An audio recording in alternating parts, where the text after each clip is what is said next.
갑자기 눈물이 날 때가 있습니다. 누구에게 하소연할 수 없는 외로움과 공허함, 말할 수 없는 이유로 가슴이 답답할 때가 있죠. 특히 50대, 60대 이후로 그런 감정이 문득 찾아온다면 이건 단순한 기분 탓일까요? 아닙니다. 우리나라 보건복지부 통계에 따르면 60대 이상 인구의 약 20%가 자주 우울감을 느낀다고 답했습니다. 하지만 많은 분들이 그저 나이 들어서 그런 거라며 참고 계십니다. 오늘은 철학자들의 가르침을 통해 이 노년의 우울함을 어떻게 극복할 수 있을지 함께 고민해 보겠습니다. 영상을 끝까지 시청해 주세요. 영상 마지막에는 간단한 퀴즈도 준비해 두었습니다. 함께 풀어보시길 바랍니다.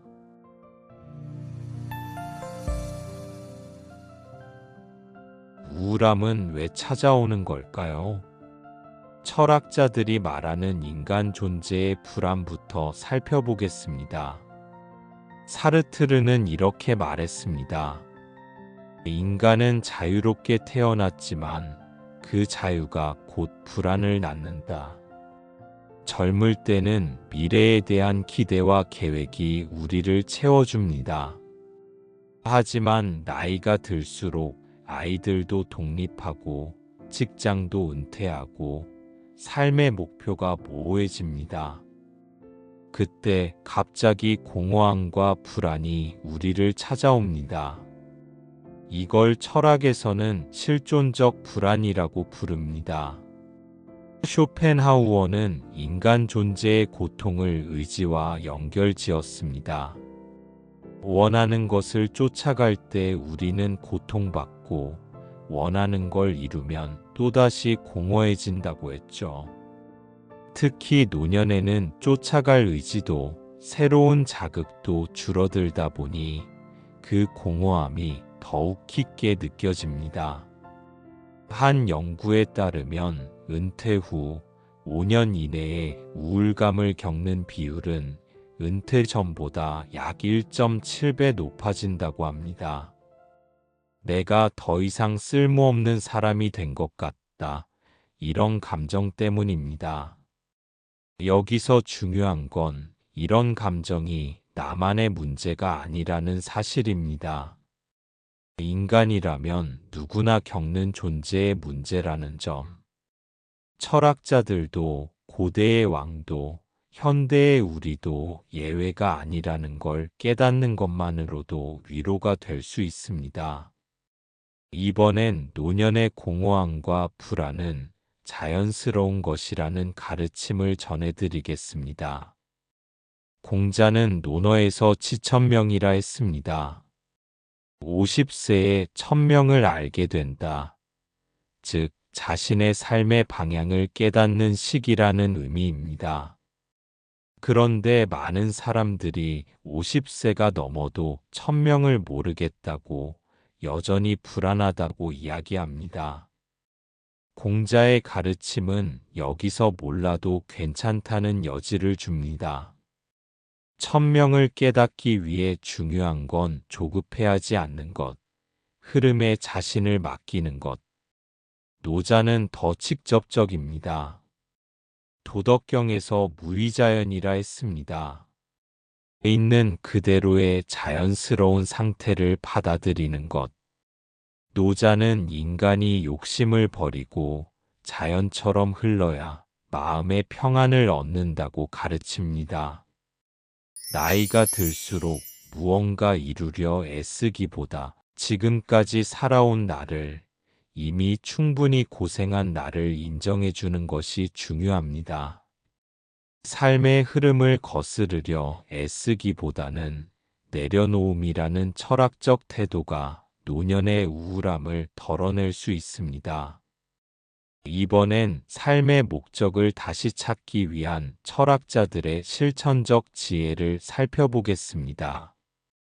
정약용 선생은 유배지에서 외로움과 불안 속에서도 수많은 책을 쓰며 자신을 단련했습니다. 그는 스스로에게 이렇게 다짐했습니다. 몸은 갇혀 있어도 마음은 자유롭다. 스토아 철학의 대표자 마르쿠스 아우렐리우스 역시 하루하루를 의미 있게 보내는 것, 타인에게 선한 영향을 미치는 것, 그것만으로도 삶의 목적은 충분하다고 말합니다. 노년에는 대단한 목표보다 내 하루를 충실히 사는 것이 철학자들의 지혜입니다. 나를 위해 차 한 잔을 우려내고 오래 연락 안 한 친구에게 전화를 걸고 손주에게 책을 읽어주는 것. 이 사소한 실천들이 나는 여전히 삶의 주인이라는 감각을 되찾게 해줍니다. 제가 아는 부장님 이야기를 해볼까 합니다. 50대 후반에 은퇴한 후 우울감에 빠져 병원도 다니셨습니다. 그러다 우연히 작은 도서관에서 책 정리 봉사를 시작했는데 거기서 삶의 보람을 찾기 시작했습니다. 지금은 도서관 이용객들에게 책 추천해 주는 게 취미가 되셨고 더 이상 쓸모없는 사람이라는 생각은 하지 않으십니다. 이번엔 작은 습관의 힘에 대해 이야기해 보겠습니다. 하이데거는 인간을 존재하는 자라고 불렀습니다. 존재하는 자로서 우리는 항상 지금 여기를 살아야 한다는 철학적 통찰을 남겼죠. 심리학자들도 강조합니다.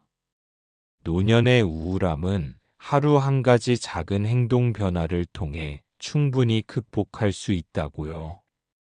하버드 대학교의 연구에 따르면 아침에 일어나 가장 먼저 햇빛을 쬐고 가벼운 스트레칭을 하는 것만으로도 우울 증상이 30% 감소한다고 합니다. 저 역시 지인의 어머니 이야기를 들은 적 있습니다. 평소 집안일만 하며 지내시던 분인데 어느 날부터 하루 10분씩 동네 산책을 시작하셨다고 합니다. 처음에는 마지못해 걷다가 시간이 지나면서 동네 사람들과 인사도 하고 꽃 피는 걸 보며 웃음도 지으셨죠. 그 어머니는 내가 이렇게까지 기분이 좋아질 줄 몰랐어라며 변화된 일상을 이야기해 주셨습니다. 철학이든 심리학이든 결국 핵심은 같습니다. 지금 작은 것부터 시작하라. 노년의 우울함. 그건 결코 나약함의 증거가 아닙니다. 오히려 인간 존재의 자연스러운 현상이며 철학자들도 우리 모두가 겪는 문제입니다. 하지만 철학의 지혜처럼 작은 실천과 내려놓음의 태도만으로도 우리는 충분히 그 어둠에서 빠져나올 수 있습니다. 당신의 하루가 누군가에게 의미 있고 당신의 존재 자체가 이미 충분히 가치 있다는 사실. 이걸 꼭 기억해 주세요.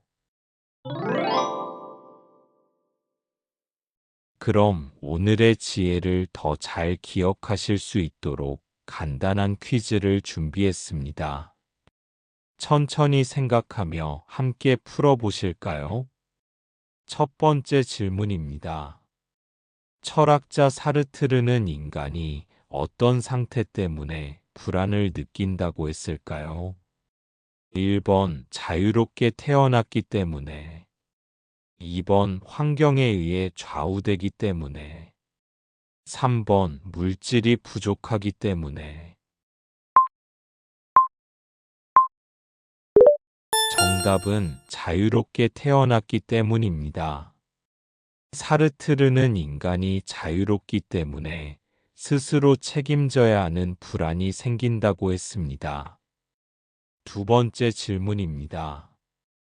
노자가 강조한 무위자연은 어떤 태도를 말할까요? 1번 있는 그대로 자연스럽게 받아들이는 것.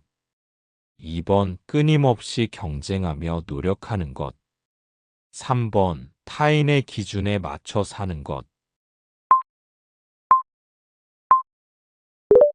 정답은 있는 그대로 자연스럽게 받아들이는 것입니다. 노자는 욕심을 버리고 삶의 흐름에 맡기는 태도를 강조했습니다. 오늘 영상이 도움이 되셨다면 구독과 좋아요 눌러주시고요. 주변에 이런 고민을 가진 분들에게도 꼭 공유해 주세요. 다음 영상에서는 또 다른 철학적 지혜로 여러분을 찾아뵙겠습니다. 기대해 주세요.